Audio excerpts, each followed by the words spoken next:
For Victims and Villains, my name is Josh, and today we are writing a letter to a ghost. This is Dear David.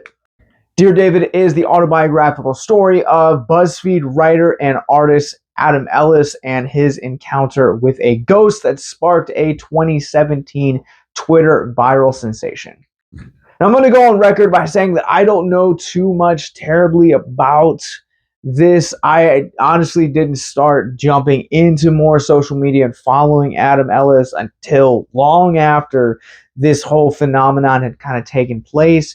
So I'm kind of going off the word on everything that this movie portrays as fact is in fact fact.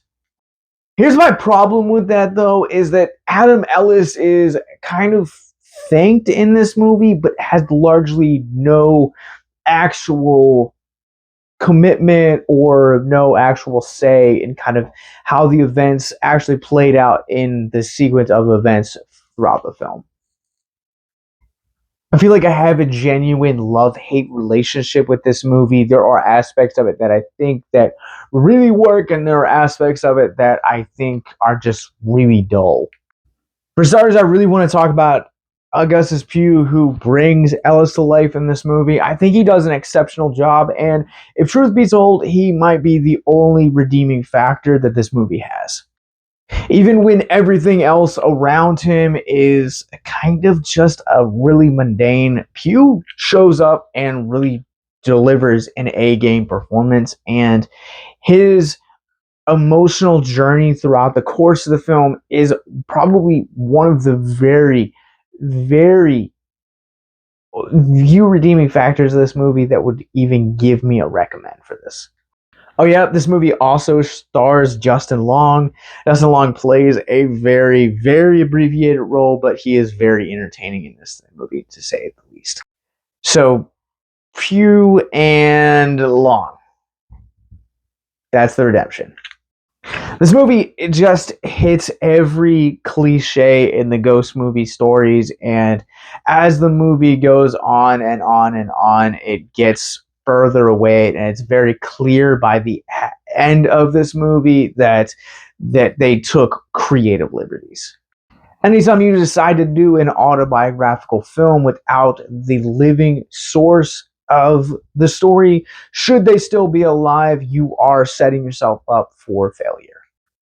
Now, I will go on record in saying that I believe in ghosts, I believe in spirits, I believe that a lot of the things that Adam Ellis experienced in this Twitter thread to be legitimate, because I've seen some pretty weird, crazy things that I can't explain, and so I'm more inclined to believe something like this.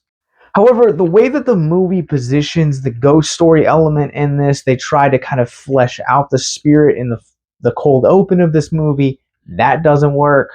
They attempt to really kind of isolate Adam and really kind of showcase the dangers of social media and working in social media, and I feel like that also doesn't really work to create the tension. If anything, this movie feels more like a poster board for why you should be on social media for several hours a day. I think most people are coming to this movie expecting a ghost story, and instead you are going to be sad to actually experience that what you're going to find is a PSA about mental health and social media. It's also weird to me how they position the relationship between David and Adam in this movie. It just kind of feels like they're really unsure of how to tell the story.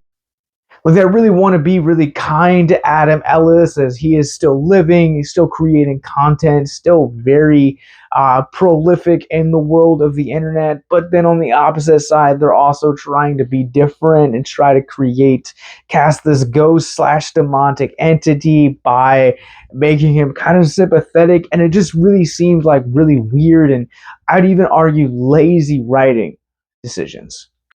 Because of some of the narrative decisions that the filmmakers take on not only the story, but also some of the creative liberties to kind of make this feel more like a ghost story. What you're finding is really, really bad pacing. This movie's only 90 minutes, and I checked my screener link at 45 minutes and was just, I felt like I was almost done the film, and only to find that had just hit the halfway mark. I was devastated. I don't know what else to say about this movie. It's really bad. There are a couple redeeming factors with the performances from Augustus Prew and Justin Long, but outside of that, this movie is run-of-the-mill, paint by numbers, boring, and just seemed like a really missed opportunity to kind of take a different approach to ghost telling instead of actually talking about ghost telling, but actually being about mental health, and they've just missed the mark on both points. And as a mental health publication and channel, this movie seemed like it was tailor-made in concept to something like this, and it just misses the mark, unfortunately. So let's run this through the Rorschach rating scale, shall we?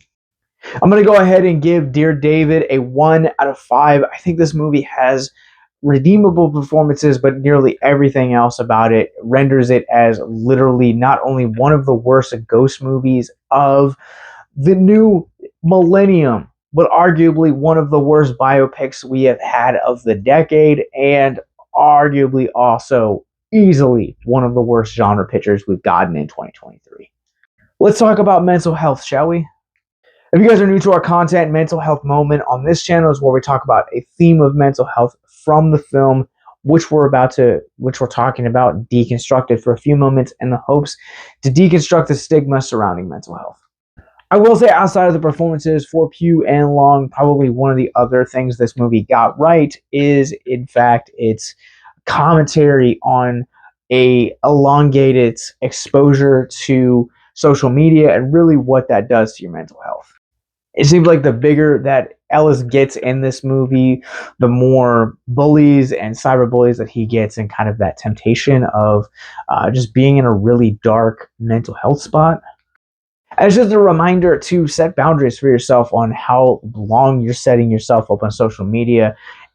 A, B, where you are setting your value up as an individual, and C, also knowing, understanding your value as a person outside of social media.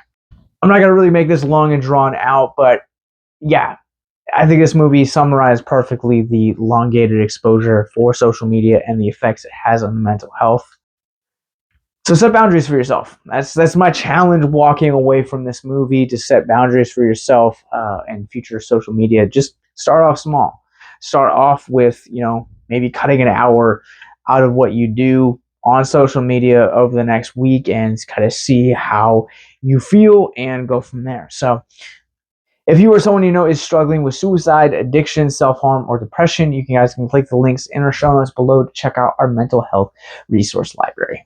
Dear David opens everywhere theatrically from Lionsgate and Buzzfeed Studios October 13th. That's right, Friday the 13th. So, but speaking of Friday the 13th, our tradition continues. We're going to be talking about Freddy versus Jason this Friday. So hit that subscribe button below. That way you guys don't miss our coverage of that film and the next bit of series of that. But in the show notes below, not only will you guys find a subscribe button, but also the mental health resource library. You guys will also find links to our other podcasts, movie reviews, Patreon, other links to our social medias, and much more. So until next time, remember to stay classy and stay offline.